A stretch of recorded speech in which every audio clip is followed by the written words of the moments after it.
नहमदुहु व नसल्ली अला रसूलिल करीम अम्मा बाद फ़ाऊज़ु बिल्लाहि मिनश शैतानिर रजीम बिस्मिल्लाहिर रहमानिर रहीम रब्बि इश्रह ली सदरी व यस्सिर ली अमरी वहलुल उक़दतम मिन लिसानी यफ़क़हू क़ौली। अस्सलामु अलैकुम रहमतुल्लाहि व बरकातुहू। हम सूरत नहल शुरू कर रहे हैं। पारा नंबर 14 सूरह नहल। सूरह नहल मक्का में उतरी और इसकी 128 आयतें और 16 रुकू है। आऊज़ु बिल्लाहि मिनश शैतानिर रजीम बिस्मिल्लाहिर रहमानिर रहीम। अल्लाह के नाम से शुरू करता हूँ जो बड़ा मेहरबान निहायत रहम करने वाला है। अल्लाह ताला का हुक्म आ पहुँचा, अब इसकी जल्दी न मचाओ। सारी पाकीज़गी उसके लिए है, वह सबसे बड़ा है उन सब से जिन्हें ये अल्लाह के करीब साझा बतलाते हैं।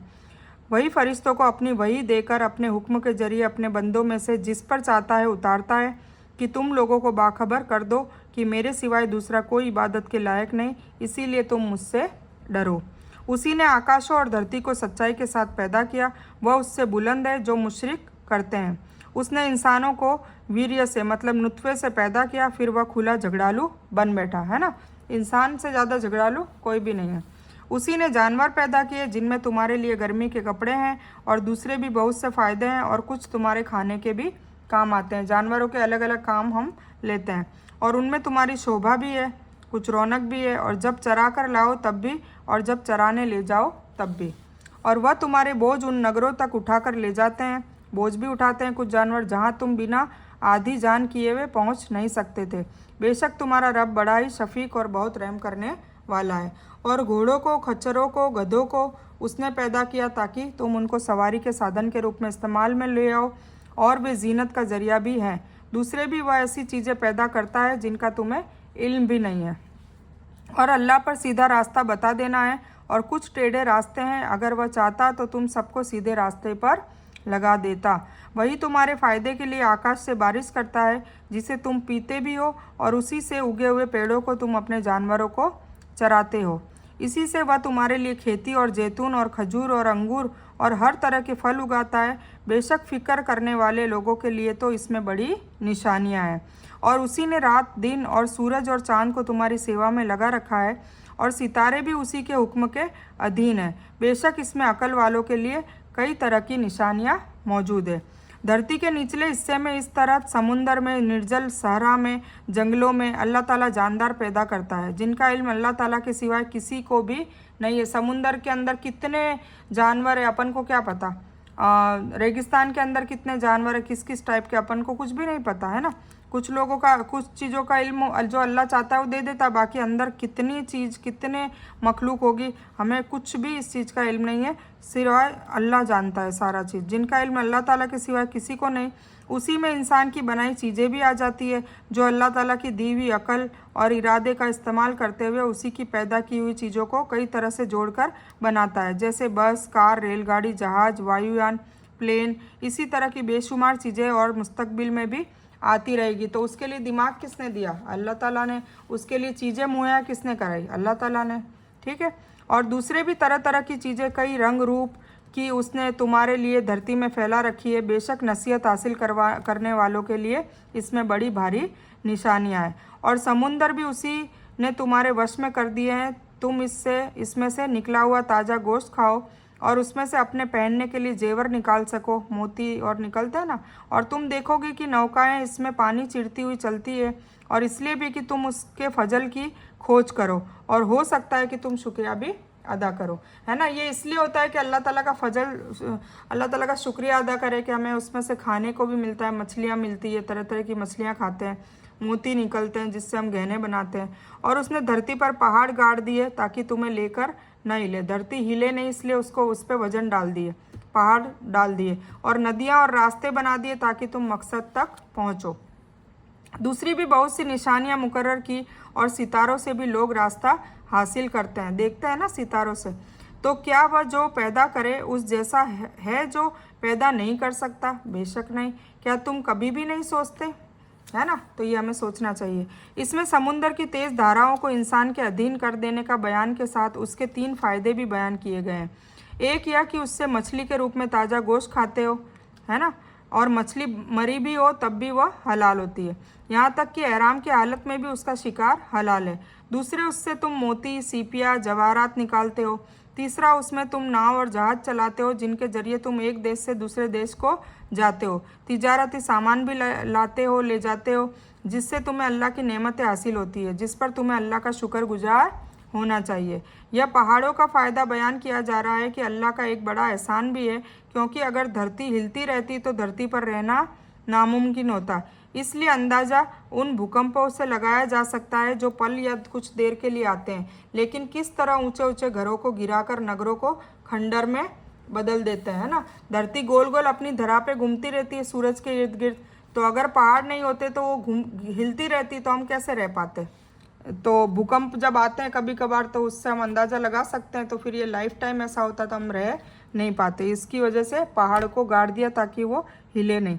और अगर तुम अल्लाह की नेमतों का हिसाब करना चाहो तो तुम उससे नहीं कर सकते। बेशक अल्लाह बड़ा माफ़ करने वाला और रहम करने वाला है। और जो कुछ तुम छिपाओ या जाहिर करो, अल्लाह सब कुछ जानता है। छुपो में कर रहे हो, जाहिर में कर रहे हो, अल्लाह को सब पता है। और जिन जिन को ये लोग अल्लाह ताला के सिवाय पुकारते हैं, वे किसी चीज़ को पैदा नहीं कर सकते, बल्कि वे खुद पैदा किए हुए हैं। मुर्दा है, जिंदा नहीं। उन्हें तो यह भी मालूम नहीं कि कब उठाए जाएंगे। तुम सभी का माबूद सिर्फ और सिर्फ अल्लाह अकेला है, और आखिरत पर ईमान न रखने वालों के दिल मुनकर है और वे खुद तकब्बुर से भरे हुए हैं। बेशक अल्लाह ताला हर उस चीज़ को जिसको वे छिपाते हैं और जिसे जाहिर करते हैं अच्छी तरह जानता है। वह घमंडियों को पसंद नहीं करता। और उनसे जब पूछा जाता है कि तुम्हारे रब ने क्या उतारा है, तो जवाब देते हैं कि पहलों की कथाएं, है ना, पहलों की कहानियाँ, पहली कौमों की। इसका नतीजा होगा कि क़यामत के दिन ये लोग अपने पूरे बोझ के साथ ही उन बोझ के भी भागीदार होंगे जिन्हें बिना इल्म के भटकाते रहे। देखो तो कैसा बुरा बोझ उठा रहे हैं ना। कोई भी दीन की जो तालीम है, कोई भी है, वो अपने मन से नहीं घड़नी चाहिए, वरना उसका बोझ मैदान अशर में उठाना पड़ेगा। उनसे पहले के लोगों ने भी छल किया था। आखिर में अल्लाह ने उनके साजिश के घरों को जड़ों से उखाड़ दिया। उनके सिरों पर छतें ऊपर से गिर पड़ी। उनके पास अजाब वहाँ से आया जहाँ का उन्हें ध्यान और ख्याल भी न था। फिर क़यामत के दिन भी अल्लाह ताला उन्हें रुस्वा करेगा और कहेगा कि मेरे वे साझीदार कहाँ हैं जिनके बारे में तुम लड़ते झगड़ते थे, जिन्हें इल्म दिया गया था। वे जवाब देंगे कि आज तो काफिरों का अपमान और बुराई चिमट गई। वह जो अपनी जानों पर जुल्म करते थे, फरिश्ते जब उनकी जान निकालने लगते हैं तो उस वक्त वे झुक जाते हैं कि हम बुराई नहीं करते थे। क्यों नहीं, अल्लाह ताला अच्छी तरह जानने वाला है जो तुम कुछ करते थे। तो अब तुम सदा के लिए नरक के दरवाज़ों में प्रवेश करो, तो क्या ही बुरी जगह है घमंड करने वालों की। और परहेजगारों से सवाल किया जाता है कि तुम्हारे रब ने क्या नाजिल किया, तो वह जवाब देते हैं कि अच्छे से अच्छा। जिन लोगों ने नेक काम किए उनके लिए इस दुनिया में भलाई है, और बेशक आखिरत का घर तो बहुत अच्छा है। और क्या ही अच्छा परहेजगारों का घर है। सदा रहने वाले बाग में जाएंगे जिनके नीचे नहरें बह रही होंगी। जो वह मांग करेंगे वहाँ उनके लिए मौजूद होगी। परहेजगारों को अल्लाह ऐसे ही बदला अता करता है। इमाम इब्न कसीर कहते हैं कि उनकी मौत के बाद तुरंत उनकी रूहें नरक में चली जाती है और उनकी लाश कब्र में रहती है, जहां अल्लाह अपनी कुदरत से जिस्म और रूह में दूरी होते हुए भी एक तरह का लगाव पैदा करके अजाब देता है, तथा सुबह शाम उन पर आग पेश की जाती है। फिर जब क़यामत आएगी तो उनकी रूह उनके जिस्मों में फिर आ जाएगी और वे सदा के लिए नरक में डाल दिए जाएंगे। अस्तगफिरुल्लाह। वे जिनकी जान फरिश्ते ऐसी हालत में निकालते हैं कि वह पाक साफ हो, कहते हैं कि तुम्हारे लिए सलामती ही सलामती है, अपने उन अमलों के बदले जन्नत में जाओ जो तुम कर रहे थे। क्या यह इस बात का इंतज़ार कर रहे हैं कि उनके पास फरिश्ते आ जाएं या तेरे रब का हुक्म आ जाए? ऐसा ही उन लोगों ने भी किया जो इनसे पहले थे। उन पर अल्लाह ताला ने कोई जुल्म नहीं किया, बल्कि वह खुद अपनी जानों पर जुल्म करते रहे। तो उनके बुरे कामों का बुरा बदला उन्हें मिल गया, और जिसका मजाक उड़ाते थे उसने उनको घेर लिया। और मुशरिकों ने कहा कि अगर अल्लाह चाहता तो हम और हमारे बाप दादा उसके सिवाय दूसरे की इबादत न करते, न उसके हुक्म के बिना किसी चीज़ को हराम करते। यही अमल उनसे पहले के लोगों का भी रहा है। रसूलों पर तो केवल खुला पैगाम पहुंचा देना है। और हमने हर उम्मत में रसूल भेजे कि लोगों केवल अल्लाह की इबादत करो और तागूत उसके सिवाय सभी झूठे माबूतों को से बचो। तो कुछ लोगों को अल्लाह ने हिदायत अता की और कुछ पर गुमराही साबित हो गई। अब तुम खुद धरती पर सैर करके देख लो कि झुठलाने वालों का फल कैसा है। हम खुद देख सकते हैं, धरती पर घूमे बिना भी अब तो मोबाइल से देख सकते हैं। फिरौन की लाश देखें, मदियन वाला शहर देखें, ये सद्दूम, मदियन, मिस्र, वहाँ पर जो जितने भी इबरत वाली जो मुकाम है वहाँ देखें। कौम लूत को अजाब दिया गया था, डेड सी है वहाँ देखें। तो ये सारी चीज़ें देख के हम उससे इबरत हासिल कर सकते हैं। जब रसूल उनसे कहते हैं कि अगर तुम उन पर ईमान नहीं लाओगे तो अल्लाह का अजाब आ जाएगा, तो ये मजाक के तौर पर कहते थे कि अपने अल्लाह से कह दे कि वह अजाब भेजकर हमें बर्बाद कर दे। ऐसे हंसी उड़ाते थे। इसलिए उस अजाब ने उन्हें घेर लिया जिसका वह मजाक करते थे। फिर उससे बचाव का कोई रास्ता उनके पास नहीं था। अगर आप उनके हिदायत के इच्छुक रहे हैं, लेकिन अल्लाह ताला उसे हिदायत नहीं देता जिसे भटका दे, और न कोई उनका मददगार होता है। और वे लोग बहुत बड़ी बड़ी कसम खाकर कहते हैं कि मरे हुए लोगों को अल्लाह ताला जिंदा नहीं करेगा। क्यों नहीं, ज़रूर जिंदा करेगा। यह तो उसका सच्चा वादा है, लेकिन ज़्यादातर लोग नादानी कर रहे हैं। इसलिए भी कि ये लोग जिस बात में इख्तलाफ करते थे उसे अल्लाह ताला साफ बयान कर दे, और इसलिए भी कि काफिर खुद अपना झूठा होना जान ले। हम जब किसी चीज़ का इरादा करते हैं तो केवल हमारा इतना कह देना होता है कि हो जा, और वो हो जाती है, कुन फयाकुन। और जिन लोगों ने जुल्म सहन करने के बाद अल्लाह के रास्ते में देश छोड़ा है, हम उन्हें सबसे अच्छी जगह दुनिया में अता करेंगे, और आखिरत का बदला तो बहुत बड़ा है। काश लोग इससे वाकिफ़ होते। वे जिन्होंने सब्र किया और अपने रब पर ही भरोसा करते रहे। और आपसे पहले भी हम मर्दों को ही भेजते रहे जिनकी और वही उतारा करते थे। अगर तुम नहीं जानते तो विद्वानों से पूछ लो। अहले ज़िक्र से मुराद अहले किताब है, जो पिछले नबियों और उनकी तारीख से वाकिफ़ थे। मतलब यह है कि हमने जितने भी रसूल भेजे वे इंसान ही थे, इसलिए मोहम्मद रसूलुल्लाह सल्लल्लाहु अलैहि वसल्लम भी अगर इंसान है तो यह कोई नई बात नहीं है। तुम उनके इंसान होने के सबब उनकी रिसालत का इनकार कर दो। अगर शक हो तो तुम अहले किताब से पूछ लो कि गुजरे ज़माने में सभी नबी इंसान थे या फरिश्ते। अगर वे फरिश्ते थे तो बेशक इनकार कर देना। अगर वे भी सभी इंसान थे तो फिर मोहम्मद रसूलुल्लाह सल्लल्लाहु अलैहि वसल्लम की रिसालत का सिर्फ इंसान होने के सबब इनकार क्यों करते हो। मतलब हुजूर पाक सल्लल्लाहु अलैहि वसल्लम को झुठलाया जाता था कि तुम इंसान में से ही हो तो तुम कैसे रसूल हो सकते हो, रसूल तो फरिश्ते होने चाहिए। तो उसकी दलील दी जा रही है कि बनी इसराइल में जितनी भी कौमों में रसूल आए थे वो भी इंसान थे। निशानियों और किताबों के साथ यह जिक्र हमने आपकी तरफ उतारी है, मतलब ये किताब उतारी है कि लोगों की तरफ जो उतारा गया है आप उसे वाज़े तौर से बयान कर दें, शायद कि वे सोच विचार करें। बुरा छल कपट करने वाले क्या इस बात से बेखौफ हो गए हैं कि अल्लाह ताला उन्हें धरती में धंसा दे, या उनके पास ऐसी जगह से अजाब आ जाए जहाँ का उन्हें शक और ख्याल भी न हो, या उनको चलते फिरते पकड़ ले, या किसी तरह से भी अल्लाह ताला को मजबूर नहीं कर सकते, या उन्हें डरा धमका कर पकड़ ले। फिर बेशक तुम्हारा रब बड़ा शफीक और बड़ा रहीम है।